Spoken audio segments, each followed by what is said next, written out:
बिस्मिल्लाहिर्रहमानिर्रहीम। अस्सलाम वालेकुम। काले जले बर्तनों को साफ़ करने के लिए अब घंटों रगड़ने और मलने की ज़रूरत नहीं है। सिर्फ 10 मिनट ये चीज़ लगाकर छोड़ दें, बर्तन ऐसे चमकेंगे जैसे आपने नई नई कलई कराई हो। काले जले बर्तनों को साफ़ करना बहुत मुश्किल होता है, लेकिन इस टिप को आप एक दफ़ा ट्राई करके देखिए। ना ही आपकी ज़्यादा मेहनत लगेगी, ना ही आपको ज़्यादा घिसना रगड़ना पड़ेगा और बर्तन आपके बहुत आसानी से चमक जाएंगे। इसके अलावा और भी बहुत सारी useful tips and tricks video में शामिल हैं। अगर इस वीडियो को आप पूरा देखते हैं तो इस वीडियो से आपको बहुत कुछ सीखने को मिलेगा। तो वीडियो को पूरा देखिएगा। पसंद आए तो लाइक और शेयर ज़रूर कर दीजिएगा। देखें, जब भी हम झाड़ू लगाते हैं तो हमारे फर्नीचर के नीचे झाड़ू आराम से चली जाती है। जैसे हमारे सोफ़े होते हैं, हमारा बेड होता है, तो झाड़ू तो नीचे तक चली जाती है। लेकिन अगर आपके पास डंडे वाला पोछा नहीं है और आप हाथ से पोछा लगाते हैं तो पोछा इन फर्नीचर्स के नीचे नहीं जा पाता, जिससे सही तरह से फर्नीचर के नीचे की सफाई नहीं हो पाती।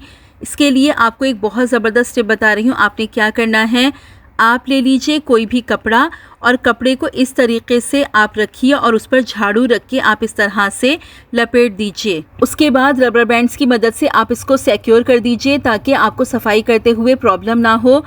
देखिए, 2 रबर बैंड्स की मदद से मैंने इसको सिक्योर कर लिया है। अब ये टूल हमारे पास बनके बिल्कुल रेडी है। अब इस पर सादे पानी का आप स्प्रे कर लीजिए या जो भी क्लीनिंग लिक्विड आप इस्तेमाल करते हैं उसका आप इस पर इस तरह से स्प्रे कर लीजिए। अब ये आपके पास ज़बरदस्त सा टूल बनके तैयार है पोछा लगाने के लिए। जिन फर्नीचर्स के नीचे आपका हाथ आसानी से नहीं जा पाता, इस तरह से आप पोछा लगा सकते हैं। ये देखिए, झाड़ू इस तरह से फर्नीचर के नीचे बिल्कुल कॉर्नर तक आसानी से जा रही है। बिल्कुल आसानी से क्लीनिंग हो जाएगी फर्नीचर के नीचे। देखिए, झाड़ू लगाने के बाद जब तक हम घर में पोछा नहीं लगाते, अच्छी तरह से सफाई नहीं हो पाती। अगर हाथ से पोछा लगाते हैं तो फर्नीचर के नीचे कॉर्नर तक तो हाथ जा ही नहीं पाता। अगर आपके पास डंडे वाला पोछा है तब तो ये प्रॉब्लम आपको नहीं होगी, लेकिन हाथ से पोछा लगाने वालों के लिए ये प्रॉब्लम होती है। तो वीक में 2 से 3 दफ़ा आप इस तरह से टूल बना के फर्नीचर के नीचे की सफाई कर लिया करें। बहुत आसान भी है, जल्दी से हो जाती है। देखिए, झाड़ू लगाने के बाद भी कितनी डस्ट थी जो इस सोफ़े के नीचे से निकली है। तो इस मेथड को आप ज़रूर ट्राई कीजिएगा। अच्छा, देखिए, इस तरह का टूल बना के आप अपनी दीवारों को भी बहुत आसानी से साफ़ कर सकते हैं।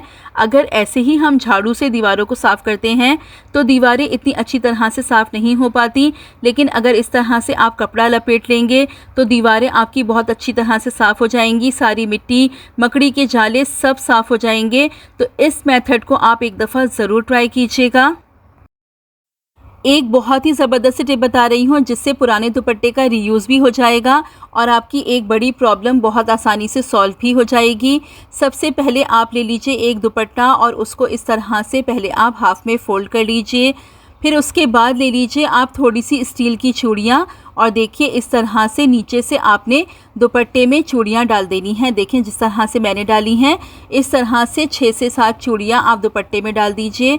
उसके बाद नीचे आप एक नॉट लगा दीजिए। देखिए, नॉट आपको इतनी बड़ी लगानी है कि चूड़ियाँ इससे निकल के आ ना सकें। ये देखिए, मैंने एक बड़ी सी नॉट लगा दी है। अब देखें, इससे चूड़ियाँ बिल्कुल भी नहीं गिरेंगी। अब इसका इस्तेमाल मैं आपको बताती हूँ। देखिए, आप चाहें तो अपनी अलमारी में भी इसको यूज़ कर सकते हैं या दरवाज़े के पीछे जो हम खूंटियाँ लगाते हैं उसमें भी आप इसका इस्तेमाल कर सकते हैं। चलिए मैं आपको बताती हूँ कि इसका इस्तेमाल आपको किस तरह से करना है। देखिए, मैंने इसको अपनी अलमारी में हैंग कर लिया है इस तरह से। अब आपने क्या करना है, आप चाहें इसमें अपनी शर्ट्स को ऑर्गेनाइज़ कर लीजिए, अपने दुपट्टों को ऑर्गेनाइज़ कर लीजिए। जिस तरह से भी आप इसको यूज़ करना चाहते हैं आप यूज़ कर लीजिए। आपने क्या करना है, देखिए, मैंने पहले एक शर्ट ले ली है। सारी चूड़ियों को पहले आप ऊपर उठा लीजिए। एक शर्ट को इस तरह से फ़ोल्ड करके मैंने इसमें ऑर्गेनाइज़ कर दिया है। ये देखें, इस तरीके से। अब आपने क्या करना है, एक चूड़ी आप यहाँ पर छोड़ दीजिए ताकि इसमें सेक्शन बन जाए। सारी चूड़ियों को बाकी आप ऊपर उठा लीजिए और दूसरी शर्ट को आप इस तरह से इसमें ऑर्गेनाइज़ कर दीजिए।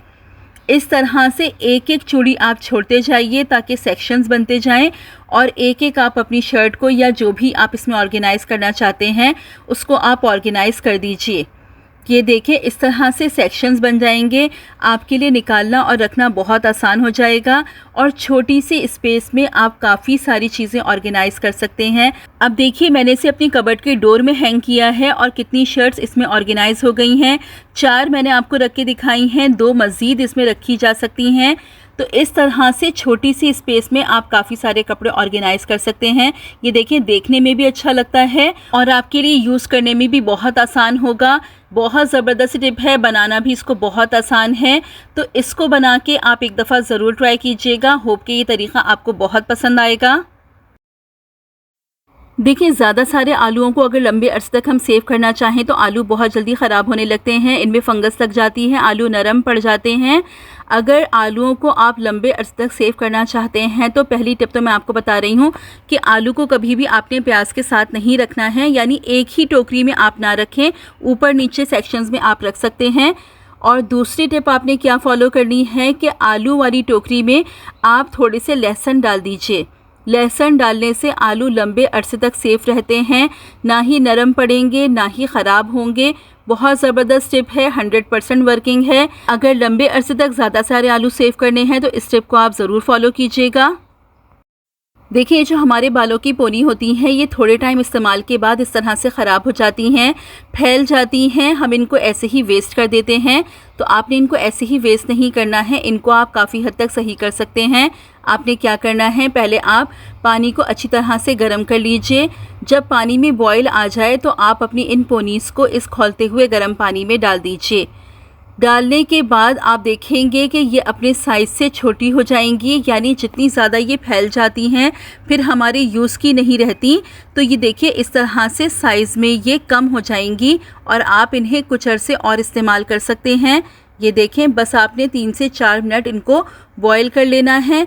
उसके बाद आप इनको ठंडे पानी से वॉश कर लीजिए और ये देखिए काफ़ी हद तक ये अपने साइज़ में छोटी हो गई हैं। अगर आपके हेयर बैंड्स भी इस तरह से बड़े हो गए हैं तो इस तरीके को फॉलो करके आप उन्हें काफ़ी हद तक ठीक कर सकते हैं।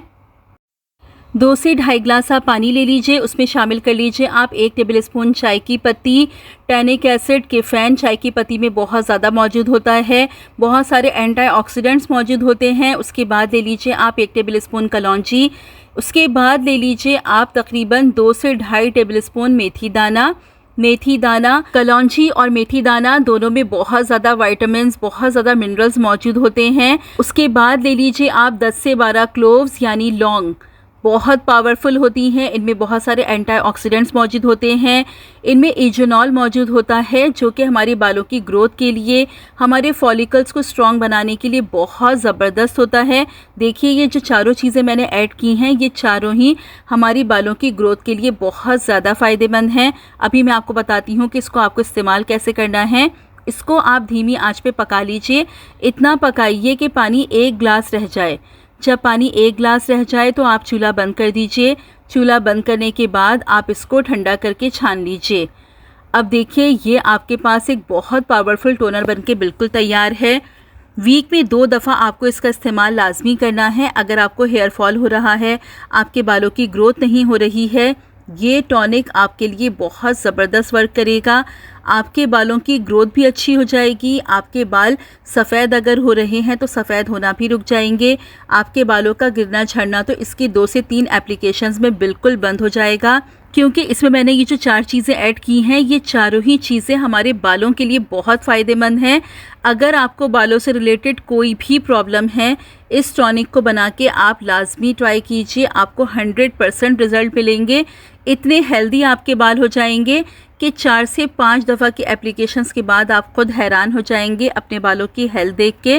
तो इसको आप लाजमी ट्राई कीजिएगा। बच्चों को भी आप इसका इस्तेमाल करवा सकते हैं। इसमें किसी किस्म का कोई ऐसा इंग्रेडिएंट नहीं है जो बच्चों के बालों को नुकसान करे, तो बच्चे भी इसका इस्तेमाल कर सकते हैं। आप ज़रूर इसको ट्राई करके देखिएगा। काले जले बर्तनों को साफ़ करना बहुत मुश्किल होता है, बहुत ज़्यादा मेहनत लगती है, घिसना पड़ता है, रगड़ना पड़ता है, तब जाके ये बर्तन हमारे साफ़ होते हैं। लेकिन आज आपको एक ऐसा ज़बरदस्त तरीक़ा बता रही हूँ, ना ही आपको ज़्यादा घिसना पड़ेगा, ना बहुत रगड़ना पड़ेगा। बस ये चीज़ लगा के आप थोड़ी देर के लिए छोड़ दीजिए, फिर देखें आपके बर्तन कितने ज़बरदस्त तरीके से साफ़ हो जाएंगे। सबसे पहले आप ले लीजिए केचप। देखिए अक्सर ऐसा होता है कि हमारे पास केचप के ये साशे पैकेट्स होते हैं, रखे रखे एक्सपायर हो जाते हैं, हम ऐसे ही वेस्ट कर देते हैं। ऐसे ही वेस्ट आपको नहीं करना है, इस तरह से आप उनका इस्तेमाल कर लीजिए। और देखिए उसके बाद आपने लेनी है टाटरी। देखिए ये सिट्रिक एसिड टाटरी इस तरह से दानों की शक्ल में आपको पंसार की शॉप से बहुत आसानी से मिल जाएगी और बहुत सस्ती भी होती है। इसको आप पहले पीस लीजिए, पीस कर इसका पाउडर बना लीजिए। बर्तनों को साफ़ करना हो या फ़र्श की क्लीनिंग करनी हो, हर तरह की क्लीनिंग के लिए टाटरी बहुत ज़बरदस्त रिज़ल्ट देती है। 1.5 से 2 चम्मच आप इस पर टाटरी डाल लीजिए। देखिए केचप में सिट्रिक एसिड मौजूद होता है, एसिडिक नेचर होती है केचप की। जब आप केचप से क्लीनिंग करते हैं तो बहुत आसानी से सफाई हो जाती है। टाटरी और केचप ये 2 चीज़ें मिलके जले हुए बर्तन को बहुत आसानी से क्लीन कर देंगी, क्योंकि ये दोनों ही चीज़ें एसिडिक हैं। बर्तन चाहे जितना ही जला हुआ क्यों ना हो, बहुत आसानी से साफ़ हो जाएगा। कुछ ड्रॉप्स मैंने इसमें पानी के डाले हैं ताकि ये आसानी से स्प्रेड हो सके। बस ये देखिए इस तरह से आप जले हुए बर्तन पर इसको लगा दीजिए और लगाने के बाद तकरीबन 15 से 20 मिनट आप इसको ऐसे ही छोड़ दीजिए।